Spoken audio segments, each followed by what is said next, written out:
Good evening, ladies and gents, and welcome to CRL. Good evening, ladies and gents. Welcome to CRL. This is Miami. We have walked in its streets. We have committed crimes. We have stolen vehicles, killed people, sold cocaine in Grand Theft Auto Vice City, in Miami specifically. And we have driven supercars, super expensive cars around its streets. It's also Miami in Need for Speed Heat. Good evening, ladies and gents, once again, and welcome to Miami Beach Circuit in F1 2022 in CRL Co-Racing League. Tonight, I will be joining you from the commentary box. It's a one-time only. It's me, Salim Haddad. You know this voice. And I'm looking forward to commentating this race tonight with you. 40 minutes to go for the qualifying session. And if I take a look at the grid, I see a lot of familiar names. Take a look at these names. We have Nick Wouters from the Netherlands. Julius Krachting. I have no idea who this guy is. Gaurona. The real Sully new guy. We have Kahn Dulger. Jona Grek. Lewis McWilliams, a very fast driver. Afonso. Levi Rabbers. I have no idea who Borbunes is. Sander Bauma. Thomas Mane. Thomas is a former champion of Formula Euro League and of WRS World Realistic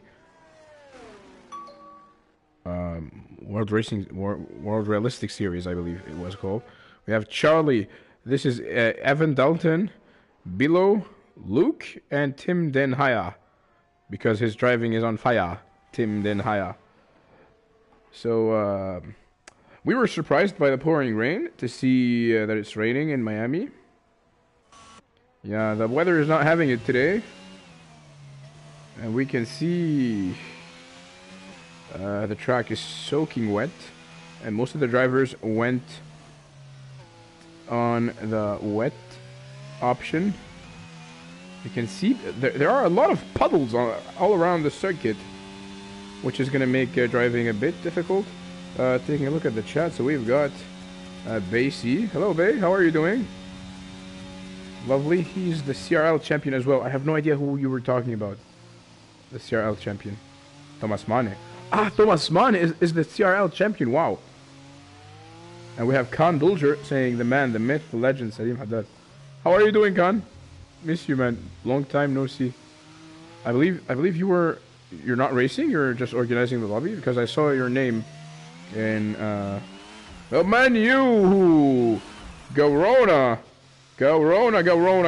being a little bit too aggressive on the throttle and losing his front wing as a result. And there's a Mercedes passing through. Yeah, that's a good sportsmanship from him, letting who seems to be not Afonso, the other Mercedes of Luke Davis. And we have a 140.6 from Lewis McWilliams. 140.6 as well from Afonso.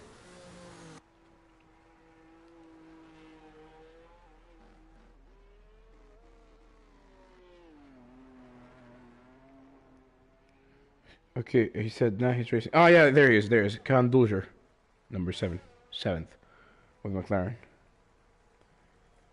Okay, so 12 minutes to go. Only 2 drivers were able to set their lap times. Okay, crazy conditions in Miami. And we have Tim Den Haya, and we have Charlie. Charlie with a 140.3, and Tim Den Haya with a 143.1. Not a very representative lap. But we have seen now 2 drivers taking the risk, going out on the intermediate. And one driver was able to be 0.3 faster than Lewis McWilliams, his teammate in the Alpine.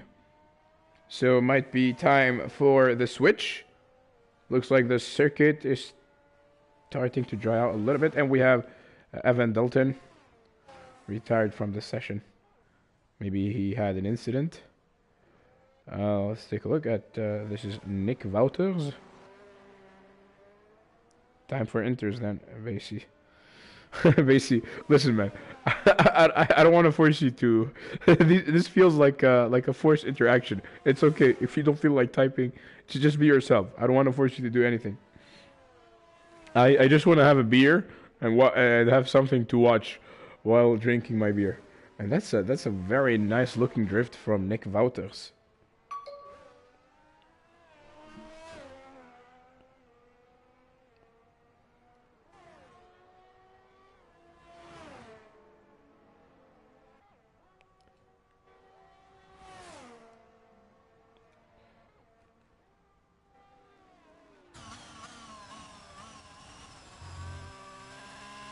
Well, 10 minutes to go. Only 4 drivers were able to set their lap times. What are the others doing? And as you can see, the track was soaking wet, but it has started to dry out a little bit. And it seems that the intermediates are the best option at the moment and the fastest option. While the majority of the drivers take a look at Nick Wouters with a purple sector 2 on the wet option. That's going to be interesting.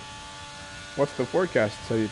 Well, that's a very good question, but I wish I can I know what the forecast is? I don't think I can. Well, we will have to ask the weatherman, but unfortunately he's not here because he forgot his lunchbox at home. And Nick Wouters crosses the finish line with 142.3, puts him in 4th place.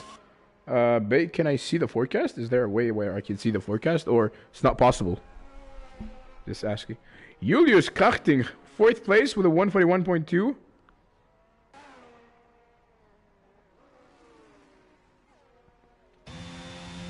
Gaurona with a Red Bull. Probably not. Okay. So once again, we are in Miami. Less than 10 minutes to go. And only 6 drivers so far have submitted their lap times. What are the others doing? Are they waiting for the last minute? You know, this reminds me a lot of whenever I used to submit my assignments back at the university, and on the last minute of submission, a purple sector 1 by Gaurona, and well, double. So I don't know what to talk about. Charlie got a 138.4, which is an amazing lap, nearly 2 seconds faster. But I can see now, looks like the rain has started to increase, and we have seen Sander Bauma in 6th place. In 7th place, I mean, got a 143.7, and he did the usual Bennett with Bauma, and he's out at the moment. While his teammate Gaurona, purple sector 2, now heading into the sector 3 on the long straight of the Miami Beach circuit. He's going to be heading now into turn 17. Goes down to 3rd gear. His brakes had a little bit of lockup.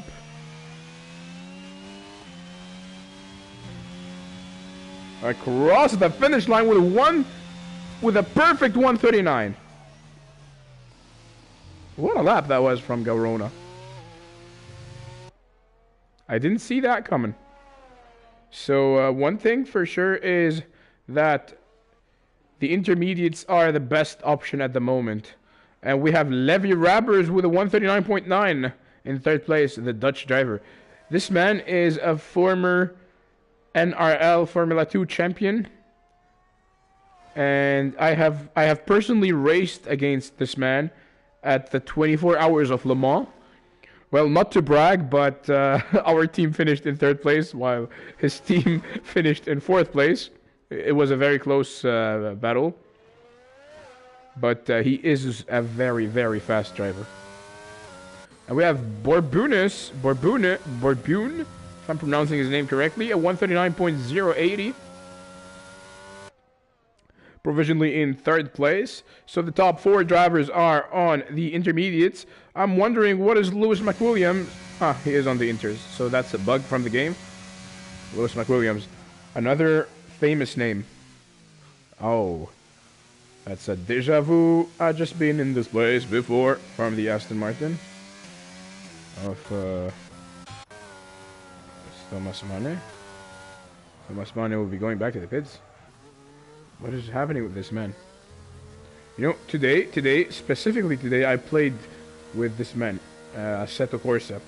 He was 10 seconds faster than me per lap while driving on classic Silverstone with an old Ferrari. Absolutely love this man. He's very fast. He's going back to the pits. So, the top 10, it's still Charlie on top with a 138.4. 5 minutes to go. Lewis McWilliams got a 138.7. 3/10 behind Charlie. And we have No, that's it. The real Sully got a 139.2 in 5th place. Well, it's time for me to open my beer. Oh dear, oh dear, oh dear, oh dear. The real Sully is showing us the real DNF at the moment. Crashing into the wall, losing his front tire and his front wing, while Charlie got a 137.1. Oh my goodness, that is nearly 1.3 seconds faster than the nearest driver to him, which is Borbune.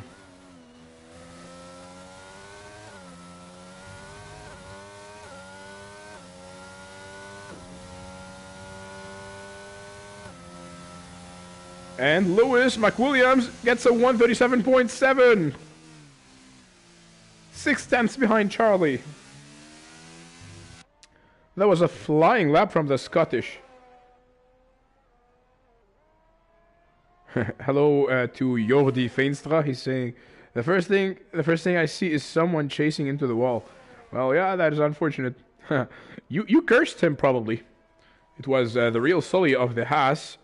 He got a 139.2, and then he showed us how to DNF with stuff. Crashed. Stream crashed.